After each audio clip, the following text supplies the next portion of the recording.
Exercise 6.1 देखेंगे। पिछली video में मैंने इस चैप्टर का सारा कॉन्सेप्ट इंट्रोडक्शन पार्ट में बता दिया था। आज के इस वीडियो में क्वेश्चन नंबर 1 से 4 तक सॉल्व करेंगे। क्वेश्चन नंबर 1 में बोला है कि line A B C D intersect करती हैं ओ पॉइंट पर, ठीक है। इसके बाद हमको दे रखा है A O C plus B O E is equal to 70 degree and B O D is equal to 40 degree. Find B O E और रिफ्लेक्स ऑफ सी ओ ई। ये हमको फिगर दे रखा है। आइए इसको कॉपी में समझते हैं। गिवन में हमको दिया है एंगल ए ओ सी और एंगल बी ओ की वैल्यू ऐड करके 70 डिग्री, मतलब इन दोनों का सम 70 के बराबर है। हमें पर्टिकुलर एक एंगल की वैल्यू नहीं दे रखी है और हमको दे रखा है angle B O D is equal to 40 degree, यानी कि इस एंगल की वैल्यू हमको 40 बोली है। हमको पहले निकालना है एंगल बी ओ ई। आइए इसको सॉल्व करते हैं। यहाँ पे लिखेंगे angle A O C plus angle B O E is equal to 70 degree, जो हमको दे रखा था। अब यहाँ पे ए बी और सी डी दो लाइंस एक दूसरे को ओ पॉइंट पर इंटरसेक्ट कर रही हैं। यहाँ पे दो एंगल बन रहे हैं, एक ये और एक ये दोनों वर्टिकली अपोजिट एंगल से आपस में बराबर होंगे।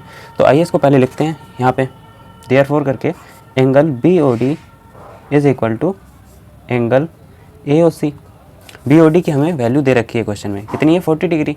तो यहाँ से एंगल ए ओ सी की वैल्यू कितनी हो जाएगी 40 डिग्री। यहाँ पे रीज़न लिखेंगे vertically opposite angle. A O सी की वैल्यू हमको पता चल गई है। अब यहाँ पे रख देंगे ए ओ सी की वैल्यू, तो हमको बी ओ ई की वैल्यू पता चल जाएगी। यहाँ पे रखते हैं 40 degree plus B O E is equal to 70। Angle B O E is equal to 70 minus 40। इधर प्लस का इधर आके माइनस का हो गया। Angle B O E is equal to 30 degree आ गया। एक चीज़ हमें पता चल गई, जो हमें पहला एंगल निकालना था वो आ गया। अब सेकंड केस में हमको बोला है reflex of angle C O ई हमको निकालना है। ये है कहाँ, ये देख लेते हैं पहले।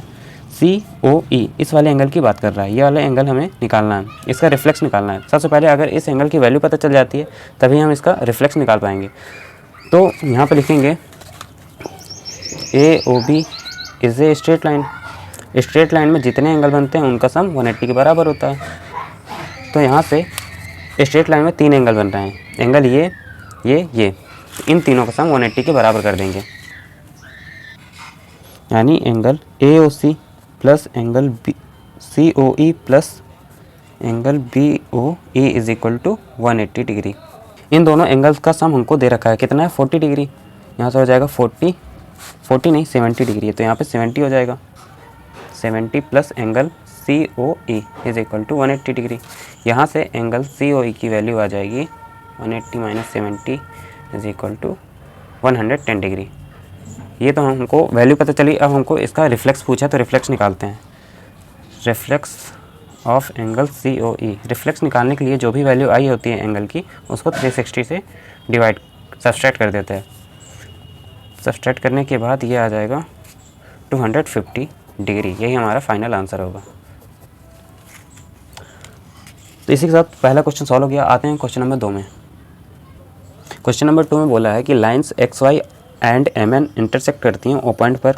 If P O Y is equal to 90 degree and A ratio B is equal to 2:3, then find value of C. इसको कॉपी में सॉल्व करते हैं।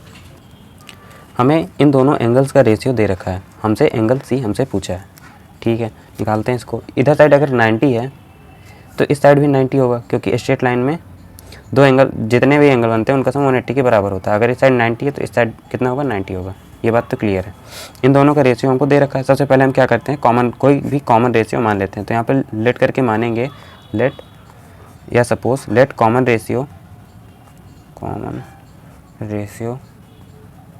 इज इक्वल टू के मान लेते हैं। के कोई कॉमन रेशियो, तो यहाँ पे ए की वैल्यू कितनी आ जाएगी 2k और बी की वैल्यू आ जाएगी 3k। एंगल सी की वैल्यू आएगी कैसे, यहाँ पे एम ओ एन एक स्ट्रेट लाइन है, यहाँ पे दो एंगल बन रहे हैं, एंगल बी और एंगल सी। अगर बी की वैल्यू पता चल जाए तो हम क्या करेंगे, एंगल सी की वैल्यू भी आराम से आ जाएगी। क्यों, क्योंकि स्ट्रेट लाइन में जितने एंगल बनते हैं उनका सम 180 के बराबर होता है। तो इन दोनों का सम 180 के बराबर कर देंगे। तो हमारा मेन टारगेट रहेगा कि हम पहले एंगल बी की वैल्यू निकालें, ठीक है। तो इसको पहले सॉल्व करते हैं। यहाँ पे लिखेंगे X Y is a straight line.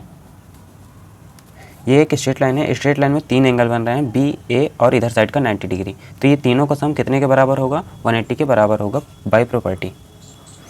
यहाँ पे angle A plus angle B plus angle 90 is equal to 180 degree. यहाँ से एंगल ए और एंगल बी की वैल्यू यहाँ से कितनी थी? 2K और 3K। तो यहाँ पे लिखेंगे 2K प्लस 3K, 90 इधर प्लस का है, उधर जाके माइनस का हो जाएगा, 180 माइनस 90, इधर से ये 5K हो जाएगा, इधर से ये 90, K is equal to 90 upon में 5। यहाँ से K की वैल्यू 18 आ गई। K की वैल्यू अगर 18 आ गई तो यहाँ से A की वैल्यू कितनी आ जाएगी? A की वैल्यू आ जाएगी 2 इंटू K था, तो यहाँ से K की वैल्यू 18, तो ये हो जाएगा 36, और B की वैल्यू हो जाएगी 3 इंटू 18 54। हमें एंगल B की वैल्यू पता चल गई है, मतलब ये कितना है? 54। MON एक स्ट्रेट लाइन है, यहाँ पे दो एंगल बन रहे हैं, इन दोनों का सम 180 के बराबर करेंगे। आइए इसको नेक्स्ट पेज में सॉल्व करते हैं। हमारे पास M यहाँ पे कोई पॉइंट O था, ON ऐसे लाइन थी, और एक यहाँ से रह गई थी X। यहाँ पे दो एंगल बन रहे थे, ये था हमारा B और ये था C। हमें C की वैल्यू बतानी है, B की वैल्यू हमने अभी अभी निकाली 54। तो यहाँ से लिखेंगे MON इज ए वही straight line, so angle B plus angle C is equal to 180 degree. B की value 54 plus angle C 180 degree, तो एंगल C की वैल्यू यहाँ से आ जाएगी कितनी? 10 6, यहाँ से 7 7 2 126, एंगल C की वैल्यू 126 डिग्री। ये हमारा आंसर हो जाएगा। इसी के साथ क्वेश्चन नंबर 2 सॉल्व हो गया। आते हैं क्वेश्चन नंबर 3 में। क्वेश्चन नंबर 3 में दे रखा है कि angle PQR is equal to angle PRQ, then prove that, ये दोनों एंगल, ठीक है। तो मतलब अंदर के दोनों एंगल हमें बराबर दे रखे हैं, तो इनको कुछ मान लेते हैं। आइए इसको कॉपी में समझते हैं। यहाँ पे सॉल्यूशन यहीं से स्टार्ट होगा। एंगल लेट करके angle PQR is equal to PRQ, इसको हम x मान लेते हैं, तो ये भी x और ये भी x। हमें ये बाहर वाले एंगल आपस में बराबर दिखाने हैं, तो हम क्या करेंगे इसको समझते हैं। यहाँ पे अलग से फिगर बना के समझा रहा हूँ। SR एक स्ट्रेट लाइन मान लेते हैं। यहाँ पे कोई पॉइंट Q है, Q से एक रह गई है P तक, ऐसे बस इतना देखना है। बाकी इधर साइड जो भी बना है उससे कोई मतलब नहीं है। अभी आपको बस इतना देखना है। तो यहाँ पे एक एंगल बन रहा है x और एक ये वाला एंगल, ठीक है। इसको तो हमने x ही नाम दिया है ना अभी लेट करके।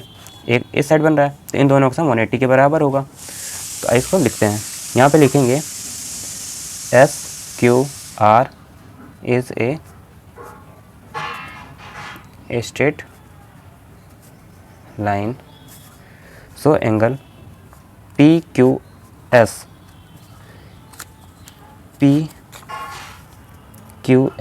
Plus angle X is equal to 90 degree, नहीं 180 डिग्री, 180 डिग्री। तो एंगल PQS की वैल्यू कितनी आ जाएगी? 180 माइनस एंगल X। इसको इक्वेशन नंबर फर्स्ट बोल देते हैं। अब बस आपको इस साइड का देखना है। यहाँ पे देखो, इस बार QRT हमारी स्ट्रेट लाइन होगी। पॉइंट R से एक रह गई है P तक, यहाँ पे एंगल X बन रहा है और एक ये एंगल, ठीक है। इस साइड का, इस बार आपको इस साइड का नहीं देखना है, इस साइड का, इस साइड से मतलब है। तो यहाँ पे भी स्ट्रेट लाइन सेम चीज़ करेंगे। यहाँ पे लिखेंगे QRT again QRT is a straight line, is a straight line. इन दोनों एंगल का भी सम 180 के बराबर होगा। तो लिखेंगे angle PRQ plus angle PRT is equal to 180 degree. इसकी वैल्यू x है, x प्लस एंगल PRT 180। यहाँ से एंगल PRT की वैल्यू आ जाएगी 180 माइनस x। इसको इक्वेशन नंबर 2 बोल देंगे। लिखेंगे from equation 1 and 2, equation 1 and 2 क्या थी इक्वेशन थी angle P Q S is equal to 180 minus X. Equation 2 थी P R T is equal to 180 minus X. इन दोनों में राइट हैंड साइड क्या है, बराबर है, तो इनके लेफ्ट हैंड साइड भी बराबर होंगे। तो यहाँ पे लिखेंगे so angle P Q S is equal to angle P R T. यही हमको प्रूव करना था, हैंस प्रूव्ड। इसी के साथ क्वेश्चन नंबर 3 हो गया। अब आते हैं क्वेश्चन नंबर 4 में। क्वेश्चन नंबर 4 में बोला है, इसमें गिवन एक चीज़ दे रखी है हमको और बाकी हमको प्रूफ करना है कि ए ओ बी एक स्ट्रेट लाइन है। हमें गिवन क्या है ये पहले देख लेते हैं। X plus Y is equal to W plus Z, ये हमको दे रखा है। अब ये एक लाइन कैसे प्रूफ होगी, अगर इस लाइन में एक्स वाई का सम 180 के बराबर आ जाता है तो हम बोल देंगे कि लीनियर पेयर फॉर्म कर रहा है, तो ये एक स्ट्रेट लाइन है। अगर 180 आ जाता है इन दोनों का सम, या फिर एक्स वाई का सम 180 आ जाए, या फिर डब्ल्यू जेड का सम 180 आ जाए, तो ये लीनियर पेयर फॉर्म करेगा। लीनियर पेयर स्ट्रेट लाइन ही फॉर्म करती है, तो हम बोल देंगे ये स्ट्रेट लाइन है। इसलिए हम पहले क्या करेंगे, इन दोनों का सम 180 किसी भी तरीके से लाएंगे। तो यहाँ पे सॉल्यूशन में लिखते हैं। सॉल्यूशन में क्या करूँगा कि एक प्रॉपर्टी होती है, अगर कोई लाइन में कोई एंगल पूरा घूम जाता है, एक कंप्लीट सर्कल बना देता है, तो उसकी वैल्यू होती है 360, है ना, उसकी वैल्यू होती है 360। तो सेम चीज़ का हम यूज़ करेंगे। यहाँ पे हमें प्रूफ क्या करना है कि A O B is a line.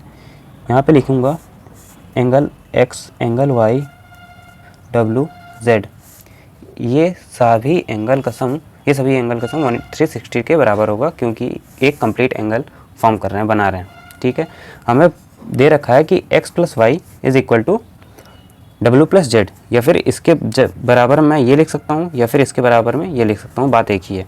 तो मैं इसके जगह में x प्लस वाई लिख दूँगा। यहाँ पे भी x plus Y is equal to 360, ये हो जाएगा x 2x हो जाएगा, यहाँ पे 2y, तो इसको मैं लिख सकता हूँ 2x plus 2y is equal to 360।